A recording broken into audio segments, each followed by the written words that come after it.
I wanted to talk about this concept of demonstrating value as a man. And I think this is such a fundamental piece of information you need to know because you recognize once you have all the steps, once you have all the keys here, that, oh no, other than predetermined ways of thinking how you convey value to other people, there are other areas I can work on, which is actually really reassuring, gives you confidence, it gives you clarity, it makes you less despairing and hopeless about the world around you. So let's talk about the several different levels here. Let's talk about the black pill ones first and foremost. And this is typically in the context of the opposite sex, and maybe we'll go into different other areas in the latter parts of this video. But here's where my mind's going first and foremost. So demonstrating value. I really want you to think about that term. Demonstrate value. You hear about this in all branches of any kind of context. In terms of women, of course, demonstrating value to women, demonstrating value to an employer, right? You're going to an interview, you're demonstrating what you're good at. Maybe you're an entrepreneur, solopreneur, maybe you're pitching your services. How do you demonstrate value? So the world is always about how you conveying value. And in my opinion, so far as I've researched, and I've got a little bit more way to go in terms of researching, there are several. So the first is genetics, black pill stuff. You hear it all the time. You're probably tired of hearing it, but you ask the average woman, what does your ideal man look like? It normally consists of three things: over 6 foot, dark, maybe tanned, and handsome, good looking. Okay. Now, if you are 6 foot, if you are handsome, if you are dark, great. You've kind of got an easy pass here in life, because that is a way that you can demonstrate value without even fucking trying. I like to say I've only got 2 out of the 3. I'm dark, I'm handsome, but I've been shortchanged a little bit in terms of my genetic predisposition to height here. Right, so for those individuals, you don't really need to watch this video. You have a way of demonstrating value to the world that is just inherently valuable.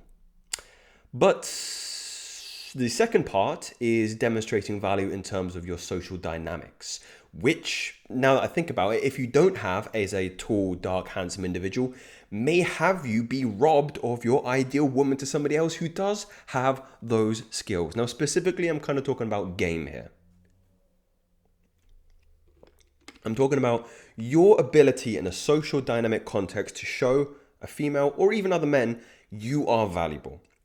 These are the kind of individuals in your personal life that have charisma, very, very funny, very, very entertaining, and they are typically the highest on your list, maybe outside of your group of friends, that you'd want to come because they're an entertainer.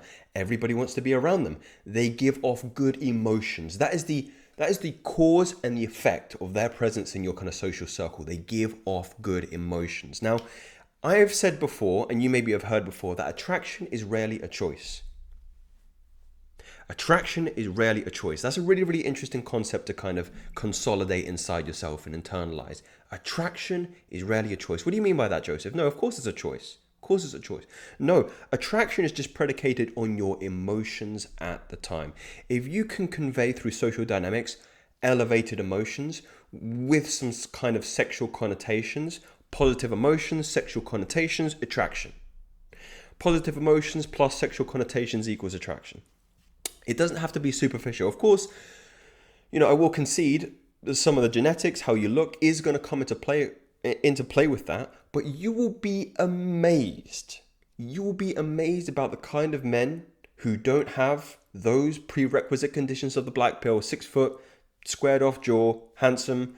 They don't have that, and yet they're sleeping with women who are far above their caliber just because they are demonstrating value in a different context in terms of social charisma. Now, I really think this is attributed to status as well, which is another way of demonstrating value. So say, for example, you're in a social context, you're at a bar, you're at a pub, and you have that confidence to be able to go between different social circles, introduce yourself, demonstrate value in the form of, being funny. You've got good comedic timing. Maybe you're even, I know some guys who like doing like magic. just to convey, because magic is a really good way to get everybody's attention on you, and you do a trick, you give people positive emotions. That's demonstrating value. I know the idea of learning magic and showing magic to people might seem very, very juvenile, but what is the effect of what you're doing? Men, we think too logically about what's happening. Oh, he's a magician. That's a nerdy, gay, whatever thing to do. But what is the emotion you're having on people when you leave, right? If you've ever had somebody come up to you and do like a magic trick, you leave, oh shit, that was amazing, cool. You leave with a positive emotion inside of you. And particularly women are susceptible to this positive emotion because they're emotive people. And then when you leave at the height of that positive emotion, it's like a drug to them. You just incited this big state shift from being at the bar, talking to your friends, drinking, talking about work, la la la la la. Somebody comes over to you, introduces them, oh, the new person. Who's this new person? They're talking, they're conveying value, they're demonstrating value, they do something valuable, it leaves a positive emotion in you, and then they leave. How do you feel after? Your state has changed. They've imparted in you some of that energetic exchange, and maybe your conversations as a consequence of that experience are heightened. And then you start looking, when you start to dip in your state, where was that guy that gave me those good emotions, those positive emotions? So you become like a drug to other people. And when you get really, really good at this, they start seeking you out. As you're hey, come back. Or they start engaging you, looking for you, engaging you in conversation. And then other people, because women are very acutely sensitive to social dynamics around them, realize, this guy, people were like always trying to get his attention. That's how you're also conveying and demonstrating value, because it's called social proof. Social proof, right? The guy who's walking into the bar who's already with 2 or 3 other women, that is the most significant indicator of value, because it's social proof. You can see this proof of his value already because there's other people in his orbit. So that's another way of demonstrating value. And this is the point that I make to individuals who go down the black pill path too fervently. And it is this: I'm not 6 foot. I don't have a square jawline. I'm not attractive. Therefore, I can never sleep with any woman. That's just one way of demonstrating value, my friend.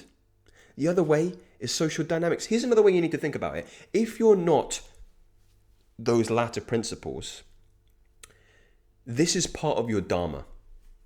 This is part of your duty in this lifetime to recognize, right, you can't attract women through demonstrating value this way, so you have to learn another way in order to demonstrate your value, and that's through exercising your social skills, which you can change. I don't know why men focus on elements of their life that they have no control over. You can't change your height. You can't change your facial structure unless mewing can take you significantly in some directions with that.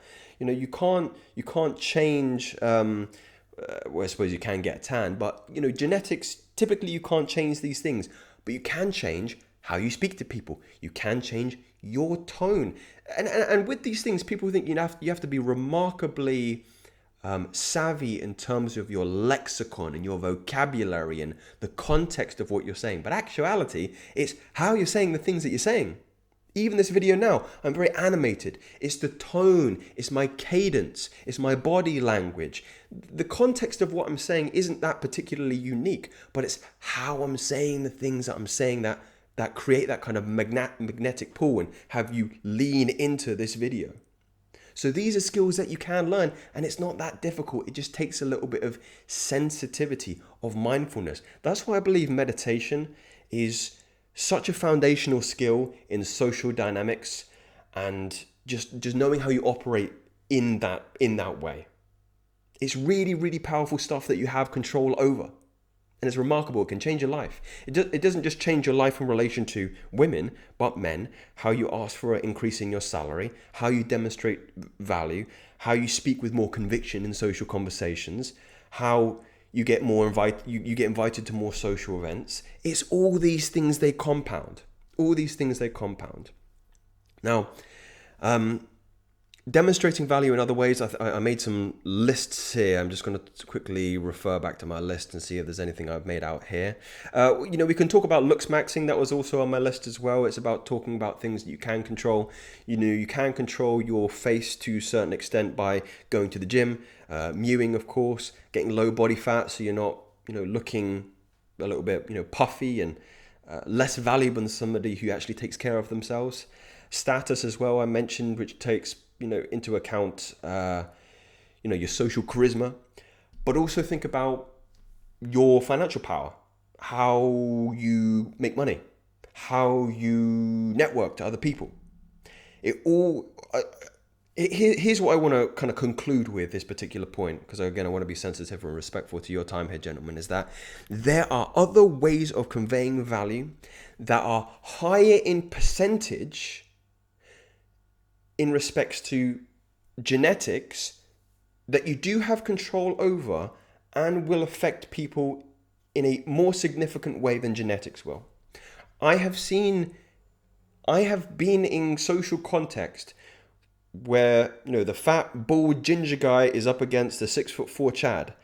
And because you have to think about this as well, because these individuals, especially if they're very naturally good looking, they never have to rely on social skills. They've never refined them. So when they come across somebody who's very charismatic, who can demonstrate larger value through social dynamics comparatively to genetics, it tips in their favor because they're more valuable, because more people are coming over to them, because they're becoming more socially magnetic. That's the way you have to think about it. If you can't win in the genetic front, win on the social front. So that's all I'll say on that.